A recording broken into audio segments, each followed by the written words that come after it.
Grandes epidemias e pandemias marcaram a história da humanidade em todos os períodos e dizimaram diferentes povos. Neste vídeo, vamos mostrar algumas epidemias e pandemias que atingiram o homem na antiguidade, no medievo e na fase contemporânea da história, bem como as suas consequências. Antes de conhecermos as epidemias e pandemias que marcaram a história mundial, é importante nos atentarmos para as diferenças entre os conceitos de epidemia e pandemia. Uma epidemia faz referência a doenças que se disseminaram por uma região geográfica limitada, como uma cidade, por exemplo. Já o termo pandemia é utilizado para se referir a uma doença que se espalhou por um espaço geográfico muito grande, como um continente. A história da humanidade não é marcada apenas pelos grandes impérios, grandes guerras e o avanço material e tecnológico do homem no tempo, mas também pelas grandes doenças que afetaram os mais diversos povos. As epidemias e pandemias que aconteceram e foram registradas ao longo da história causaram um momento de grande tensão e foram catalisadores de transformações em alguns casos. São acontecimentos que colocaram sociedades inteiras sob ameaça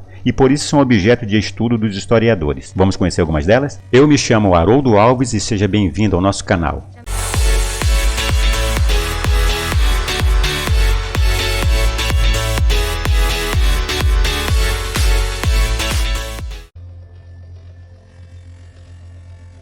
A partir do verão de 430 a.C., a cidade de Atenas, uma das grandes cidades da civilização grega, foi atingida por um surto epidêmico. A epidemia foi registrada pelo grego Tucídides, historiador que também relatou a Guerra de Peloponeso. A doença teve um grande surto entre 430 e 429 a.C., enfraqueceu-se durante 428 e ganhou força novamente a partir de 427 a.C. Os relatos deixados por Tucídides falam que a doença iniciou-se na zona portuária de Atenas e espalhou-se pelo resto da cidade. Os casos começaram a aparecer bem no início da Guerra de Peloponeso e tiveram um efeito fulminante nas tropas atenienses. O autor J.N. Reis fala que uma tropa de hoplitas, formada por 4.000 homens, presenciou a morte de 1.050 deles. Dado o contexto em que essa doença se iniciou em Atenas, os estudiosos do assunto chegaram à teoria de que a grande circulação de pessoas por causa da guerra facilitou a disseminação da enfermidade. Os sintomas foram relatados por Tucídides dessa maneira. Em geral, o indivíduo do gozo de perfeita saúde via-se subitamente preso aos seguintes sintomas.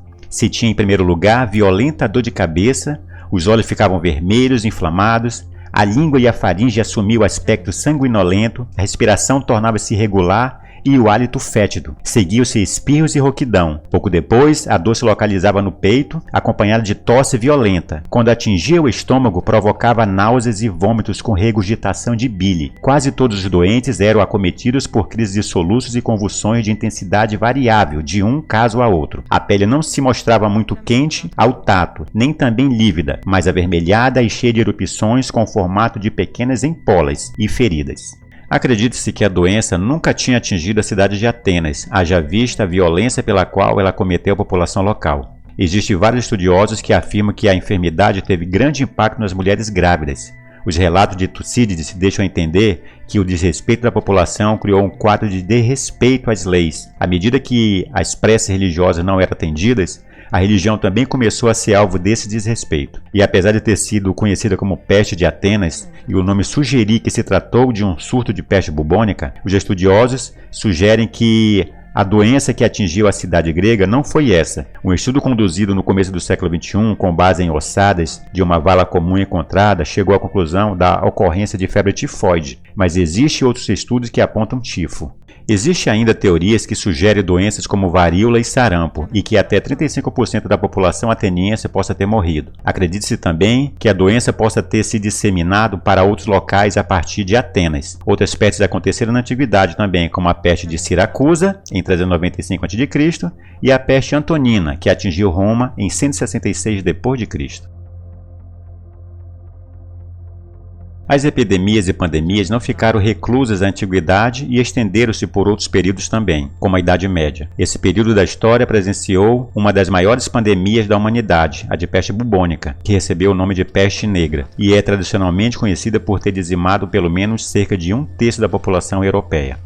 A peste negra designa uma doença transmitida para os seres humanos por meio de pulgas de ratos contaminados com a bactéria Yersinia pestis. Acredita-se que a origem dessa doença tenha sido na China ou em alguma região da Ásia Central, e que a peste negra não foi o primeiro surto de peste bubônica de que se tem conhecimento. Existem relatos de doenças parecidas com a peste bubônica na Bíblia, como um relato que fala de uma doença causada por ratos que atingiu os filisteus. Já no período medieval, houve peste bubônica no Império Bizantino, atingindo sua capital Constantinopla, entre 541 e 544. Nesse contexto, ela ficou conhecida como peste justiniana.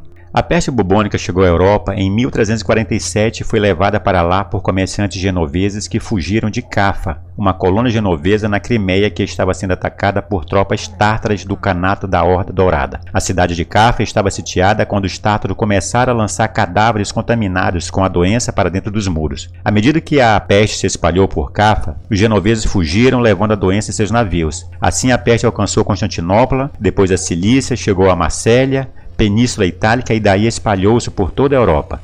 Esse surto de peste bubônica estendeu-se até 1353, que causou a morte de milhões de pessoas. Uma vez que um ser humano contrai a peste bubônica, ela pode ser transmitida por via respiratória chamada de peste pneumônica, o que facilitou a disseminação da doença por todo o continente europeu. Tanto as cidades como os campos foram atingidos, embora as cidades, pela maior aglomeração de pessoas, tenham sofrido mais. A peste bubônica recebeu esse nome por causa dos bubões que apareciam em algumas partes do corpo dos que adoeciam. Os relatos da época falam que a doença trouxe pânico e fez com que muitos fugissem das grandes cidades como forma de se proteger. Aqueles que tinham dinheiro e propriedades fora das cidades fugiram para essas propriedades e se esconderam por lá. Os médicos da época não tinham ideia do que causava a doença, mas perceberam que o isolamento era uma forma de evitar que a peste se propagasse ainda mais. Assim, pessoas começaram a se isolar em suas casas e os doentes mantinham contato só com os médicos. A quantidade de mortos era tão grande que os ritos funerários começaram a ser abandonados. Por fim, existem estudos que indicam que a peste bubônica possa ter causado a morte de até 50 milhões de pessoas no continente europeu, somente no período entre 1347 e 1353.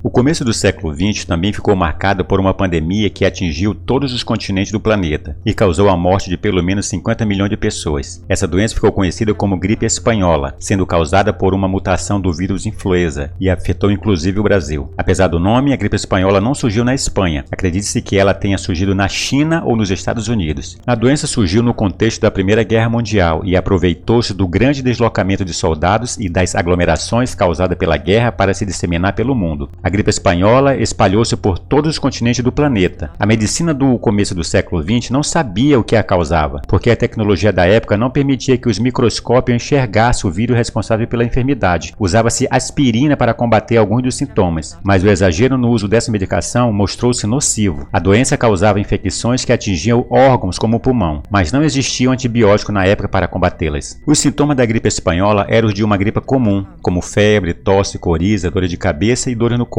Os casos mais complicados, como mencionado, causavam infecções nos pulmões, levando os pacientes a desenvolverem pneumonia. Locais que implantaram medidas de prevenção baseadas no isolamento social conseguiram passar pela gripe espanhola com efeitos reduzidos. Já os que não seguiam as medidas de isolamento acabaram sofrendo duramente com a doença e acumulando mortes todos os dias. Aqui no Brasil, a gripe espanhola chegou em setembro de 1918 por meio dos passageiros de uma embarcação inglesa que atracou em 3 cidades: Recife, Salvador e Rio de Janeiro. Grandes cidades como São Paulo sofreram bastante por causa da doença. Acredita-se que ela tenha contaminado pelo menos metade da população paulistana. No Brasil, como em outras partes do mundo, medidas de isolamento foram tomadas, com o decreto de fechamento de escolas, repartições públicas e alguns tipos de comércio. Ao todo, 35 mil pessoas morreram de gripe espanhola no Brasil. Em 1976, foram identificados pela primeira vez casos da doença pelo vírus Ebola, doença causada pelo vírus do mesmo nome, que também chama-se Ebola. Esse vírus foi identificado em regiões do Sudão e da República Democrática do Congo, ambos países do continente africano. Acredita-se que uma espécie de morcego seja a transmissora do vírus. A Ebola é uma doença grave e capaz de matar tanto seres humanos quanto primatas. Recentemente, entre 2013 e 2016, causou um surto epidêmico em regiões da África Ocidental. Esse surto chamou a atenção da Organização Mundial de Saúde e de muitos outros países. Alguns deles, inclusive, chegaram na época a decidir pelo fechamento de suas fronteiras para evitar pessoas vindas dessa região. A doença manifesta-se com os seguintes sintomas: febre, dor de cabeça, vômitos e diarreia. Os pacientes mais graves podem apresentar graves hemorragias, as quais afetam parte do corpo, como o intestino e útero. O contágio acontece quando uma pessoa tem contato com restos de animais contaminados pelo vírus. A partir do momento em que um ser humano contrai ebola, o vírus pode ser transmitido para outras pessoas por meio de secreções, como saliva, sangue, fezes, urina e sêmen. A ebola atuou majoritariamente no continente africano e aproveitou-se da pobreza de muitas das regiões desse continente. A falta de condições sanitárias ideais acaba tornando muito mais fácil a rápida disseminação do vírus. O último surto epidêmico de ebola atingiu países como Libéria, Serra Leoa e Guiné, infectando 28.454 pessoas, das quais 11.297 faleceram. Em 2018, um novo surto foi registrado na África, atingindo a República Democrática do Congo. E até o presente momento, esse surto registrou quase 4.000 casos e mais de 2.200 mortes. Em 2014, houve uma suspeita de caso de ebola no Brasil, mas esse caso foi descartado por exames. E mais uma vez, o meu muito obrigado por você ter assistido esse nosso vídeo até aqui, que você possa compartilhá-lo com outros, se não é inscrito no nosso canal, que possa se inscrever para nos ajudar, que possa comentar, possa dar aquele like ou dislike também, pode ficar a seu critério, que possa também ativar as notificações para quando sair de próximos vídeos você também possa estar por dentro. Grande abraço e até a próxima, valeu!